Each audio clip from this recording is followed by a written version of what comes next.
갈 영혼이 예수 믿고 천국 백성이 된다고 하는 것은 이거보다 기쁜 일이 어디 있겠습니까? 그래서 우리는 주님이 제일 기뻐하는 이 복음을 전하는 이 일이 아직까지 우리를 이 땅 위에 남겨둔 이유라고 보면 됩니다. 그리고 교회가 존재하는 이유도 바로 거기에 있음을 알게 됩니다. 오늘 우리 감사절을 앞에 두고 우리 감사의 영성을 회복했으면 좋겠다 이런 생각을 하면서 우리 감사에 대한 말씀을 오늘은 전하도록 하겠습니다. 인간관계를 연구하는 학자들은 사람을 크게 A타입과 B타입 두 부분으로 나누어서 이야기를 합니다. 하나는 A타입은 일 중심의 사람, Task Oriented Person이라고 그래가지고 일 중심의 사람 이렇게 하나로 나누고 또 B타입은 인간 중심의 사람, People Oriented Person이라고 하는 그러니까 사람, 인간 중심의 사람과 일 중심의 사람으로 나눈다는 거죠. 오늘 성경에 나오는 마르다가 일 중심의 사람이었다고 하면은 마리아는 정형적인 인간 중심의 사람이라고 볼 수 있다는 거죠. 마르다는 항상 서 있고 항상 일하는 모습으로 등장을 합니다. 반면에 마리아는 앉아서 말씀의 길을 기르고 있는 모습이 언제나 앉아 있는 모습으로 비춰지고 있다는 거죠. 38절을 보면은 예수께서 한 마을에 들어가시며 마르다라 이름하는 한 여자가 자기 집으로 영접하더라. 누가 예수님을 영접했습니까? 마르다였습니다. 또 39절을 보면 그에게 마리아라고 하는 동생이 있어 주의 발치에 앉아 그 말씀을 듣더라. 마리아는 예수님의 발치에 앉아서 그의 말씀을 들었다. 그런 얘기가 나타납니다. 이때 마리아는 무엇을 하고 있었을까? 말씀을 듣고 있었던 거죠. 예수님의 발치에 앉아서. 어떻게 말씀을 듣고 있습니까? 앉아서 듣고 있었다. 하나님 나라에는 이 두 가지 유형의 사람을 다 필요로 합니다. 주님 앞에서는 마르다와 마리아 모두 동등하게 존귀한 자들입니다. 누가 잘나고 누가 못난 게 아니라 다 동등하게 귀한 존재들이죠. 이 말씀에서 발생하는 가장 큰 오류가 있다고 하면은 무조건 마르다는 잘못했고 마리아는 잘했다는 그런 견해를 가지고 있는데 그건 아닙니다. 동시에 말씀 묵상을 봉사보다도 더 가치 있는 일로 평가하게 되는 겁니다. 만약에 이런 해석을 정당하게 수용하게 되면은 우리 교회의 모든 마르다, 예를 들면 주방 봉사, 교회 안내, 전도 다 포기하고 예배와 성경 공부에만 열중한다면은 우리 교회가 무슨 일이 일어나겠습니까? 다른 거 다 포기해버리고. 성경을 주의 깊게 살펴보면은 주님은 결코 마르다의 섬김 그 자체를 비판하지 않으셨다는 거예요. 그 봉사 자체를 주님이 비판하지 않으셨다는 겁니다. 41절을 보면은 주께서 대답하여 이르시되 마르다야, 마르다야, 내가 많은 일로 염려하고 근심하나. 여기서 주님은 마르다가 행한 많은 일을 비난한 것이 아니라 그녀가 많은 일을 시도하지만은 그런 일을 하면서 염려와 근심에서 해방될 수 없었다고 하는 것을 주님은 지적하고 있다는 거죠. 만약 마르다가 이런 일들을 하면서 즐거워하고 감사하며 할 수 있었다고 하면 오히려 주님은 그녀를 소위 요즘 말하는 슈퍼우먼으로 칭하셨을 거예요. 제일 훌륭한 여성으로 아마 칭했을 것입니다. 오래전에 중국에서 학생들을 가르치다가 탈북해서 같이 있는 그 학생들 가운데 북한의 형편을 잘 아는 몇 분들이 있었어요. 이런 이야기를 하다가 북한에서는 슈퍼우먼, 그걸 이제 설명을 해주면서 북한 말로 무엇이라고 표현하느라 이런 질문을 해봤더니 거기 있는 분이 그런 말이에요. 정답은 방방 뜨는 에미나이 그러더라고요. 방방 뜨는 에미나이. 슈퍼우먼, 방방 뜨는 에미나이 그러더라고요.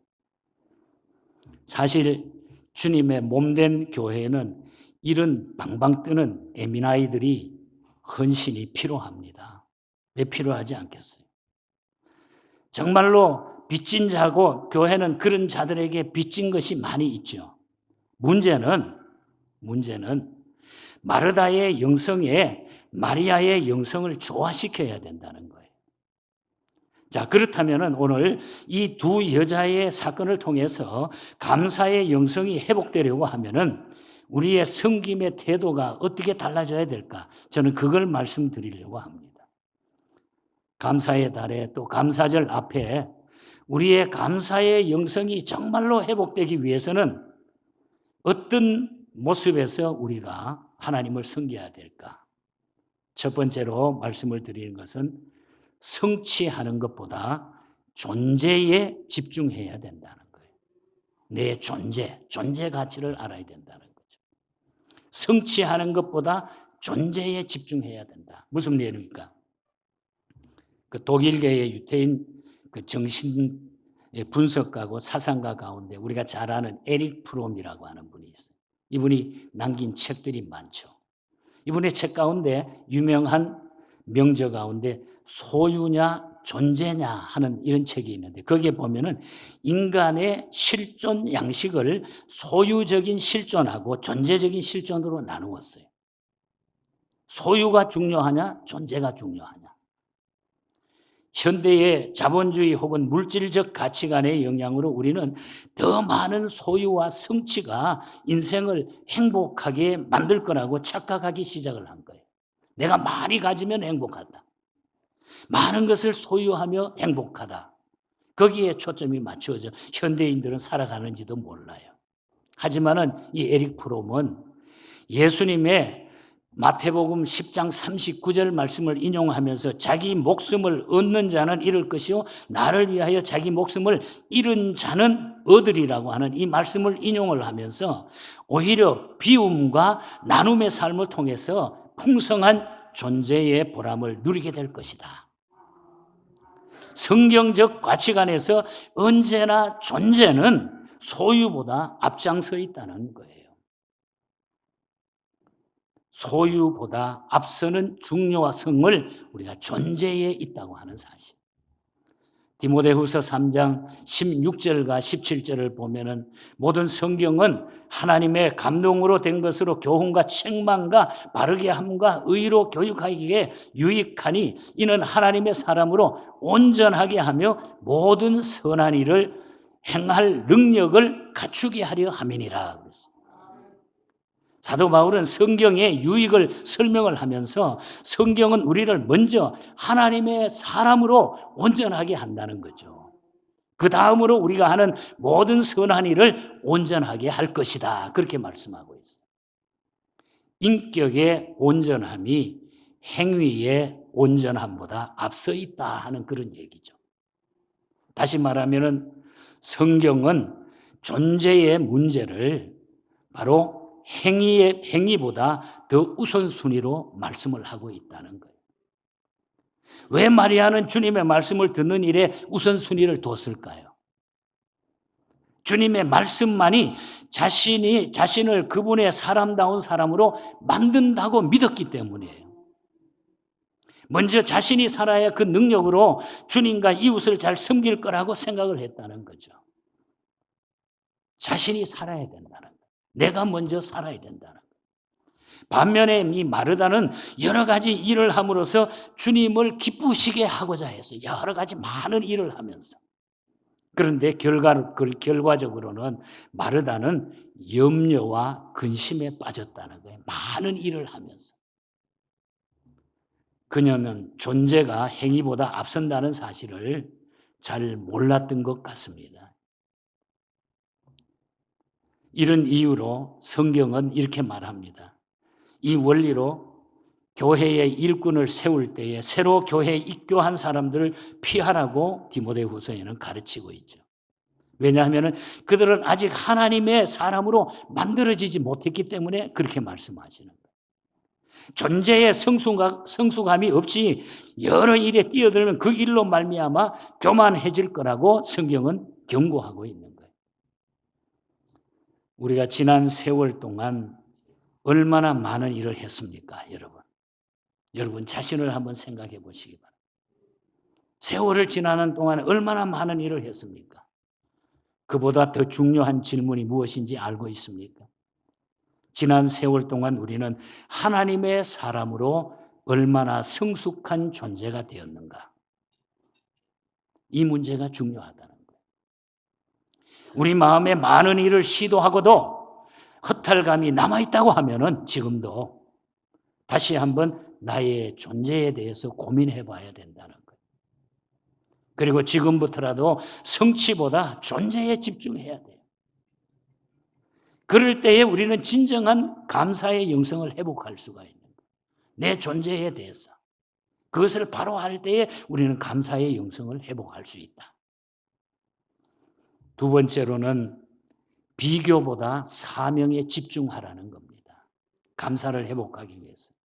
비교하는 것보다 사명에 집중해야 된다. 마르다의 불평과 원망은 그 원인이 어디에 있었을까요? 그것은 명백하게 비교의식 때문이었어요. 비교의식. 자신의 처지를 마리아하고 비교한 겁니다. 이 마르다는. 그 순간 자신은 뼈 빠지게 부엌에서 지금 일을 하고 있는데 주님 앞에서 앉아 팔자 좋게 말씀을 듣는 마리아가 미워졌던 거예요. 어떻게 저가 일은 안 하고 나는 지금 열심히 음식 만들어가지고 주님 대접하려고 하는데 동생 마리아는 그냥 주님 앞에 앉아서 말씀만 듣고 있는 거예요. 자기 자신과 마리아를 비교하는 겁니다. 40절을 보겠습니다. 예수께 나아가 이르되 주여 내 동생이 나 혼자 일하게 두는 것을 생각하지 아니하시나이까. 그를 명하사 나를 도와주라 하소서. 그런 이야기를 예수님께 하고 있는 겁니다. 마르다의 불평스러운 마음이 느껴지는 그런 말씀이죠. 그녀는 왜 이렇게 되었을까요? 비교의식 때문에 그렇다는 거예요. 유명한 신학자 가운데 찰스 루이스가 쓴 책에 보면은 사탄의 가장 예리한 무기가 바로 비교의식이라고 이분이 지적을 했어요. 사탄이 가장 가지고 있는 예리한 무기, 비교의식을 갖게 만든다는 거죠, 우리는. 우리는 비교의식 때문에 존재의 기쁨을 잃어버리게 될 때가 한두 번이 아니라는 겁니다. 섬김의 감격을 그것 때문에 비교의식 때문에 상실하기도 합니다. 봉사의 의미를 어떤 데는 비교의식 때문에 잃어버리기도 합니다. 왜 나는 이렇게 열심히 하는데 저 사람은 왜 안 해? 이렇게 비교하다가 보면 우리는 어느새 사탄의 시험에 넘어가게 된다는 거죠. 그런데 마르다가 비교에 열중하는 것보다 자신에게 주어진 사명을 집중해 묵상했더라고 하면 얼마나 좋았을까. 그 이야기를 하고 싶은 거예요. 그런데 이 마르다는 지금 주님을 묵상하는 것도 아니고 자기의 사명을 묵상하는 것도 아니고 주님의 발치에 앉아있는 괘씸한 동생 마리아를 지금 묵상하고 있는 거예요. 게다가 그녀의 행동에 대해 불평하고 원망을 막 늘어놓습니다. 예수님 앞에. 우리가 이 이야기를 하면서 한 가지 생각나는 성경이 요한복음 마지막 장인 21장에 보면은 아주 흥미로운 사건이 하나 기록이 되어 있습니다. 예수님은 베드로에 대한 이야기인데 예수님은 베드로의 순교를 예언하며 한때 주님을 배신했지만은 그의 마지막은 죽음에 영광스러울 거라. 죽음이 영광스러울 것이라. 예수님이 베드로에 대한 그런 예언을 합니다.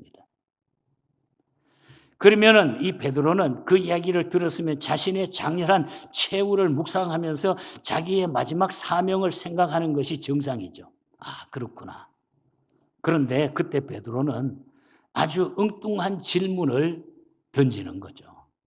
옆에 있는 사도 요한을 가리켜 가지고 주님, 이 사람은 어떻게 되겠습니까? 그렇게 묻는 거예요. 요한복음 21장 21절에 보면은 주님은 그렇게 베드로에 대해 이야기했는데 베드로는 요한, 이 사도 요한은 어떻게 되겠습니까? 이렇게 이야기를 해요. 예수님의 제자들조차 이런 비교 의식에서 자유롭지 못했다고 하는 것을 우리가 보게 되는 거죠. 사도 요한은 베드로의 평생 라이벌이 됐고 베드로는 요한과 자신을 비교하는 의식에서 평생 자유롭지 못했다는 거죠. 그러면 예수님께서 이 문제를 놓고 어떻게 대답을 했을까요? 요한복음 21장 22절에 보면 예수께서 이르시되 내가 올 때까지 그를 머물게 하고자 할지라도 내게 무슨 상관이냐? 너는 나를 따르라 하시더라. 무슨 말씀입니까? 비교하지 말고 내 갈 길이나 잘 가라. 예수님이 그렇게 말했다. 비교하지 말고 내 갈 길이나 똑바로 가라. 그런 이야기. 비교하지 말고 사명에 집중하라는 거예요. 사명에 집중하라는 거예요. 내가 해야 될 일이 무엇인지 내 사명에 집중하는 거예요. 그럴 때 우리는 감사가 회복이 돼요. 오늘 내게 감사한 마음도 기쁜 마음도 없다고 하면은 그건 왜일까요, 여러분? 나보다 더 잘 나가는 사람, 나보다 더 잘 사는 이웃들과 나를 비교하기 때문인 것이에요. 소위 상대적 박탈감 때문이 아니겠습니까, 여러분? 그러면 이제 비교의식을 포기하시겠습니까, 여러분? 그리고 이제야말로 비교가 아닌 나의 사명에 집중할 때라는 거예요. 내가 할 일이 무엇인가? 과연 하나님 내 입장 속에 이런 환경 속에 내가 해야 될 일이 무엇인지를 하나님 앞에 그걸 찾아나가는 것이 감사를 회복하는 거예요. 생각하면 그저 감사하잖아요. 여러분 감사하지 않아요? 얼마나 감사해요. 그것을 우리가 또 내가 사명에 집중할 때에 우리의 감사가 새롭게 회복이 된다. 진정한 감사는 비교의식보다 사명에 집중하라. 기억하시기를 바랍니다. 끝으로 세 번째로는 불평보다 말씀에 집중하라는 거예요. 감사가 회복이 되려면 불평보다 말씀에 집중하자는 거죠. 마르다와 마리아의 모습은 대조를 이루고 있습니다. 성경에 보니까 40절에 마르다의 마음은 분주했다 그런 말이에요. 분주했다. 마음이 막 분주했다 그랬어요. 그리고 그녀는 자신을 돕지 않고 있는 동생을 비난하고 원망하고 예수님께 고발을 한 거죠. 예수님은 그녀가 감당하기 어려운 너무 많은 일들을 벌려놓은 것을 아시고 막 분주하게 벌려놓은 것을 아시고 41절에 예수님이 뭐라 그럽니까? 내가 많은 일로 염려하고 근심하니. 그 많은 일 때문에 벌려놓은 것 때문에 네가 염려하고 근심한다. 요즘 말로 하면 그녀는 과격한 스트레스에 시달리고 있었다는 거예요. 많은 일들 때문에.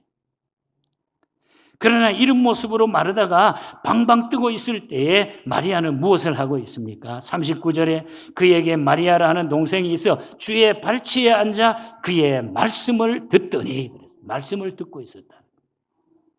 동생은 미동동하지 않은 채 그녀의 시선을 주님께 지금 고정시키고 그분의 입술에서 떨어지는 말씀을 받고 있었습니다. 그 말씀이 곧 생명이었기 때문인 거예요. 생명이었기 때문에. 소망이었기 때문입니다. 능력이었기 때문에 그 말씀에 집중하고 있는 거예요. 언니가 죽게 자신을 일러 바치고 불평하는 순간에도 그녀는 다만 조용히 기도하며 주님의 말씀을 묵상하고 있었다고 하는 그런 얘기입니다. 그리고 마음을 다해서 찬양하고 감사했던 거예요. 누가 뭐래든지 주님의 말씀에 귀를 기울이고 집중하다가 보니까 다 소용이 없어. 지나가고 그저 남는 것은 말씀이요 감사요 하나님 앞에 엎드리는 하나님이 주시는 그 평화 그것이었다는 거죠. 그래서 주님은 뭐라 그럽니까? 그녀가 좋은 편을 택했다. 42절에. 그녀가 좋은 편을 택했다. 그렇게 말씀하고 있는 거예요.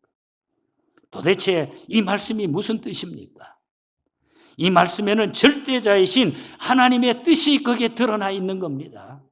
그러므로 주의 말씀 안에서 영원하신 그분의 뜻을 발견한 사람은 흔들리지 않는 인생을 살 수 있다는 거예요. 여러분. 우리가 말씀을 붙들고 그 말씀대로 읽고 듣고 예배에 집중하는 이유가 바로 우리는 흔들리지 않기 위하여 내 길을, 내 인생길을 바로 갈 수 있기 때문에 거기에 집중하게 된다는 거죠. 이런 사람은 최악의 상황 속에서도 최선의 인생을 살아갈 수가 있습니다. 여러분. 최악의 고난 중에도 감사와 찬양을 드릴 수 있어요. 여러분. 저는 고등학교 다닐 때에 손양원 목사님에 대한 사랑의 원자탄이라고 하는 이 책을 읽으면서 너무너무 감동을 받았어요. 손양원 목사님이 여수 순천 반란 사건으로 자신의 두 아들을 잃고 아들의 장례식에서 감사 기도를 드립니다. 동인이와 동신이를 잃고 오히려 그 아들을 죽인 원수를 양자로 삼아가지고. 여러분, 이것이 감사신앙이 아니겠습니까? 손 목사님이 유명한 9가지 감사라고 하는 글을 남기고 돌아가셨어요. 두 아들을 먼저 떠나보내게 된 하나님의 뜻을 알게 된 까닭이었습니다. 손 목사님은 고난을 감수하면서 납병 환자를 돌보면서 목회하는 것을 아시면서도 어찌하여 두 아들까지 데려가시냐고 하나님 앞에 불평불만을 털어놓을 수도 있었어요. 아마 저 같았으면 분명히 그랬을 것 같아요. 왜 하나님, 내가 목사인데 목회하고 선교하고 여러 가지 일을 하는데 왜 내 자녀를 먼저 데려갑니까 하고 아마 불평했을지도 몰라요.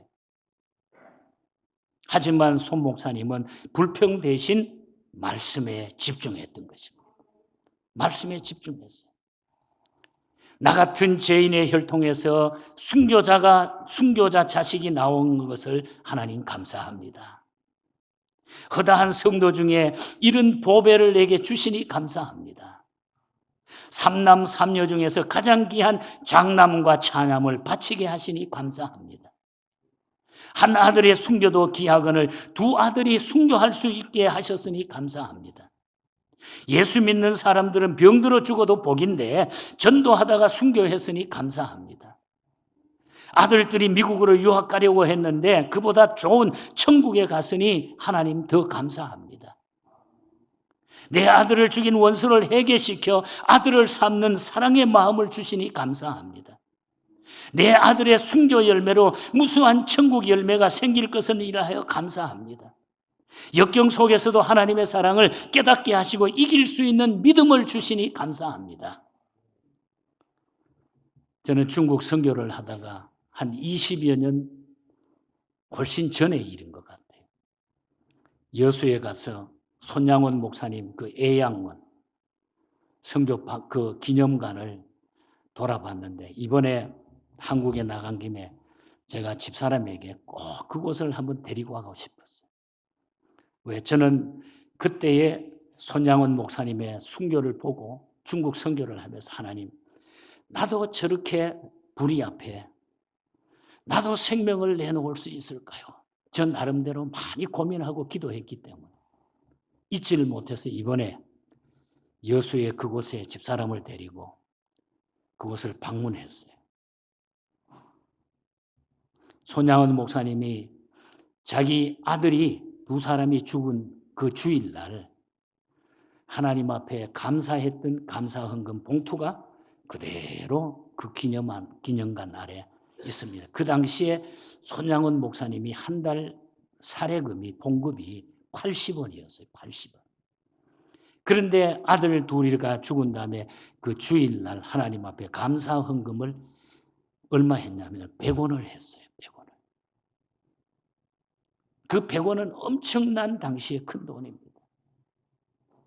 그 봉투 겉장에 손양원 감사헌금 1만 원. 1만 원, 100원이 아니라 1만 원. 이렇게 쓰여져 있어요. 여러분, 마음에 불평이 있습니까? 여수 애양원을 한번 방문해 보시기 바랍니다. 거기서 진정한 감사의 영성을 배우시기 바랍니다. 저는 꼭 여러분들이 한국 방문하면 한번 다녀오기를 바라요. 참으로 감사하며 살고 싶습니까? 그러면은 성취보다 존재에 집중하시기 바랍니다. 비교보다 사명에 집중하시기 바랍니다. 불평보다 말씀에 집중하시기 바랍니다. 그래서 손 목사님은 말씀을 붙잡은 거예요. 말씀에 집중을 한 거예요. 그래서 생명을 내놓을 수가 있었어요. 참된 감사의 영성을 간직하고 그 감사의 표현의 소중함을 아는 주님의 귀한 성도들이 다 되시기를 바랍니다. 여러분, 우리 감사절을 앞에 두고 정말 내가 하나님 앞에 감사해야 될 것이 무엇인가? 내가 지금까지 어떻게 인생길을 걸어왔는가? 진정한 하나님 앞에 감사가 진정한 감사가 무엇일까? 할 수 있는 최선을 다하시기를 바랍니다. 꼭 물질만이 아니에요. 우리의 마음 중심이 하나님 앞에 드려졌으면 좋겠어요. 저는 이번에도 가서 그 모습을 보면서 다시 한번 쭉 돌아보면서 마음에 다짐을 했어요. 하나님, 감사합니다. 제 인생의 마무리를 할 수 있도록 나에게 확신을 주신 것 감사합니다. 앞으로 남은 생에 나도 복음을 위해서, 주님 위해서 살다가 하나님 앞에 서겠습니다. 그런 기도가 속으로 확 타오르더라고요. 날은 정으로 가고 어두워한데 그 박물관에 이미 시간이 지나서 마침 원래 5시면 문을 닫아야 되는데 그날따라 우리가 갔는데 사람이 한 사람도 없고 우리 집사람하고 둘이 다 구경했어요. 여러분, 하나님께서 주신 은혜였다고 저는 믿습니다. 그래서 여러분, 감사의 영성을 회복하게 되면 다른 인생의 모든 문제가 다 해결이 되게 돼 있어요. 펠프스라고 하는 목사님이 계십니다. 이분은 죄인인 우리를 구원해 주신 사랑을 생각을 하면서 어떻게 주님의 이 은혜에 감사하고 살아야 될까? 어떻게 주님의 이 은혜를 내가 갚을 수 있을까? 어떻게 내가 주님을 위하여 살 수 있을까? Something for Jesus라고 하는 시를 쓰게 됩니다. 예수를 위하여, 예수를 위한 것. 그래서 이 시를 써서 로버트 로리 목사님, 찬송가를 많이 작곡하신 목사님이 이 찬송을 만들게 되죠. 그 찬송이 우리 한국교회 애창곡으로 많이 불려졌습니다. 성자의 귀한 몸 날 위하여 버리신 그 사랑 고마워라. 내 머리 주 앞에 조아려 하는 말 나 무엇 주님께 바치리까. 만 가지 은혜를 받았으니 내 평생 슬프나 즐거우나 이 몸을 온전히 주님께 바쳐서 주님만 위하여 늘 살겠네. 손양원 목사님 책을 제가 한 권 내 사무실에 갖다 놨습니다. 사왔습니다. 필요하신 분 돌아가면서 읽으시기 바랍니다. 감사의 영성을 회복하시고 우리 2025년 감사절은 우리에게 인생의 새로운 도전과 새로운 역사를 쓰는 그런 감사절이 다음 주에 이 예배 속에 이 자리에 이루어지기를 주님 이름으로 축복합니다. 하나님 감사